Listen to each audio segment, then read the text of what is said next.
sore, Om. Selamat sore. Nah, Baik. Om, saya mau tanya nih, Om kan jurnalis senior gitu. Ya. Jurnalis senior. Kita di Kabupaten Bengkayang ini berhadapan dengan pemilihan kepala daerah, yaitu ada 4 kandidat, nomor 1, nomor 2, nomor 3, dan nomor 4. Ini berdasarkan pantauan di lapangan nih, Om. Kan Om semua kandidat nih ikut nih, karena independen kan, seorang media. Itu gimana Om, berdasarkan pantauan di lapangan? Baik, sebelumnya saya perkenalkan diri saya. Saya Ketua DPC Komite Wartawan Reformasi Indonesia Pusat Jakarta, dan saya pimpinan redaksi di Radar Borneo. Untuk itu, kalau saya melihat dalam kiprah dari 4 kandidat yang ada di Kabupaten Bengkayang saat ini, yaitu calon bupati dan wakil bupati Kabupaten Bengkayang tahun 2020-2025. Kalau saya melihat, kalau masa yang paling terbanyak itu ya Bapak Martinus Kajot SM sama Pak Carlos, Dr. Carlos. Dr. Carlos. Iya. Dan kalau saya lihat dari dari kandidat-kandidat yang ada di situ, justru yang paling membludak masanya yaitu ya Bapak Martinus Kajot Carlos. Dan di sini jujur saja, dan banyak saja yang dari luar menginformasikan, bahkan menjadi obrolan di luar, saya pendukung Pak Kajot, dan ada juga mengatakan saya pendukung Pak Herman Ipo pasti, dan saya juga dikatakan pro Pak Sebastianus Darwis Rijal, juga Bapak Andi Mek Alio. Tapi yang jelas saya tidak mendukung siapa-siapa, dan saya harus ditutup netral di sini. Kalau berbicara masalah kawan dan kedekatan, saya paling terdekat dengan Pak Kajot. Paling terdekat. Sangat dekat ya? Sangat dekat. Jadi kalau misalnya yang lain kandidat-kandidat itu ya ukuran keluarga ya. Ukuran keluarga ya, saya menghormati keluarga. Akan tetapi saya akan memisahkan di mana namanya teman dan di mana namanya sahabat, serta di mana namanya saudara. Jadi untuk itu saya tetap kooperatif dan saya tetap komitmen bahwa saya wartawan harus independen. Ya, kalau kacamata sebagai teman nih, katanya kan dekat nih dengan Pak Martinus SM. Iya. Atau yang biasa kita sebut Pak Kajot. Mungkin bisa kasih gambaran nih, apa saja sih, bagaimana sih seorang Kajot gitu Pak? Ya saya pikir justru ini suara hati saya. Suara hati saya, suara batin saya, dan saya optimis dengan melihat gebrakan dia sampai saat ini, dan kita melihat bahwa masanya sangat antusias mendukung Bapak Kajot ini. Saya yakin, karena saya sudah berani merekrut dia menjadi pembina di Radar Borneo itu, artinya saya sudah yakin dan percaya bahwa beliau itu akan menjadi pemenang. Oh. Berapa persentasenya Om? Melihat mungkin dari paslon lain 1, 2, dan 4 itu persentasenya seperti apa kira-kira Om? Bisa digambarkan? Sebetulnya kalau kita melihat persentase sih, di sini kan kita bukan tim independen di sini kan. Ya, kita jadi bukan independen. Jadi kita kalau misalnya mau memojokkan dalam suatu kandidat yang lain, artinya kan saya ada keberpihakan di situ. Oh iya. Jadi justru di sini saya memantau, justru yang saya lihat saat ini berdasarkan hasil evaluasi saya dan hasil observasi saya, bahwa Pak Kajot lah yang nampak bahwa masanya betul-betul sangat luar biasa. Luar biasa. Ya. Kita kan sebentar lagi akan memilih ya, tinggal beberapa hari lagi kita akan mencoblos nih. Ya. Menentukan pilihan. Apalagi kita berhadapan dengan pandemi COVID-19. Ya kan?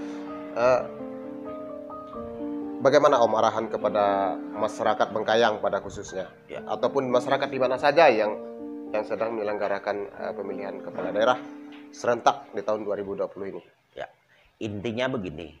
Kita himbau kepada seluruh warga masyarakat Kabupaten Bengkayang atau dimanapun berada, dalam konteks pilkada nanti, artinya kita harus menghormati dan menghargai yang namanya aturan pemerintah yang disebut protokol kesehatan, ya kan? Ya, protokol kesehatan. Protokol kesehatan. Artinya di sini pakailah masker, kedua cuci tangan, jaga jarak, itu yang terpenting.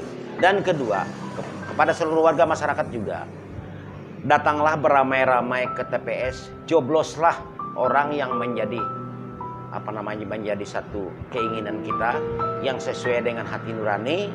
Jangan sampai karena hanya memilih karena ada uang. Justru dengan money politik ya. Dengan money politik itu tadi, artinya kita memilih pemimpin sudah tidak maksimal. Ya. Kalau misalnya itu yang terjadi, apa yang harus kita harapkan di pemerintah Kabupaten Bengkayang ini ke depan? Justru kita paham bahwa saat ini adalah pemimpin kita sudah tidak ada, dan banyak saat ini yang berurusan dengan pidana. Tentu ke depan kita lebih baik dan lebih bagus lagi sesuai dengan harapan kita bersama. Dan juga kita himbau juga kepada seluruh warga masyarakat yang ada di Kabupaten Bengkayang ini, jangan sampai tidak mencoblos dan memilih golput. Karena kalau memilih golput itulah bukan sikap manusia yang profesional dan bukan sikap manusia yang demokratis. Jadi di sini pilihlah pilihannya sesuai dengan keinginan hatinya. Kenapa? Karena kita semua warga negara ini sesuai dengan Undang-Undang Dasar 1945 Pasal 28, berserikat, berkumpul, mengeluarkan pendapat secara lisan dan tulisan, ditetapkan di dalam undang-undang. Dan jelas juga di sini, di dalam pasal 27 Undang-Undang Dasar 1945, di situ jelas pasal 27 itu, setiap warga negara itu berhak mendapat perlindungan hukum dan berhak segala-galanya. Jadi untuk itu, mari kita ciptakan suasana yang kondusif di dalam pilkada 2020-2025 yang akan datang.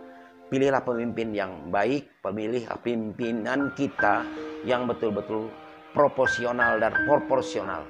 Saat ini kan kita diminta dengan adanya kejadian-kejadian di pemerintahan kita Kabupaten Bengkayang yang masih terngiang di telinga kita, masih terasa di mata kita melihatnya, masih terasa di hati kita. Tentunya saat ini merubah sikap, merubah pola, bagaimana sistem yang harus dilakukan dan harus kita bangun. Artinya di sini, kalau kita sudah bisa membangun di situ, kitalah masyarakat Kabupaten Bengkayang yang bagus. Dan saat ini kan kita bisa menilai bagaimana Kabupaten Landak yang dipimpin oleh seorang wanita kok bisa bagus, kok Bengkayang dipimpin laki-laki kok tidak bagus. Apakah kita di Kabupaten Bengkayang ini harus pakai BH? Iya kan? Kenapa begitu? Nah, ini di sini karena tidak menghargai aturan undang-undang yang ada, dan juga di sini banyak yang angkuhnya, yang arogannya yang muncul. Artinya bukan profesional. Artinya untuk membangun sebuah daerah dari keterpurukan harus tahu malu dong. Jelas. Artinya di sini menghargai keputusan undang-undang. Harus tahu malu gitu. Harus tahu malu. Kalau malu dengan daerah yang sudah maju, ya. Apalagi kita berbatasan dengan negara tetangga kita Malaysia. Oke, baik teman-teman dimanapun Anda berada ya. Sekian perbincangan saya dengan Om Yel Jainal. Ini seorang wartawan senior di Kabupaten Bengkayang nih. Ini menurut pantauannya bahwa Pak Kacotlah masa yang paling banyak. Artinya beliau ini punya peluang menang. Bukan membedakan, tetapi itu fakta di lapangan gitu kan. Fakta di lapangan. Dan beliau ini punya potensi untuk menang. Nah, untuk teman-teman masyarakat Kabupaten Bengkayang, pilkada ini akan berakhir pada tanggal 9 Desember 2020. Nah, datanglah ke TPS, laksanakan protokol kesehatan, coblos sesuai hati nurani Anda.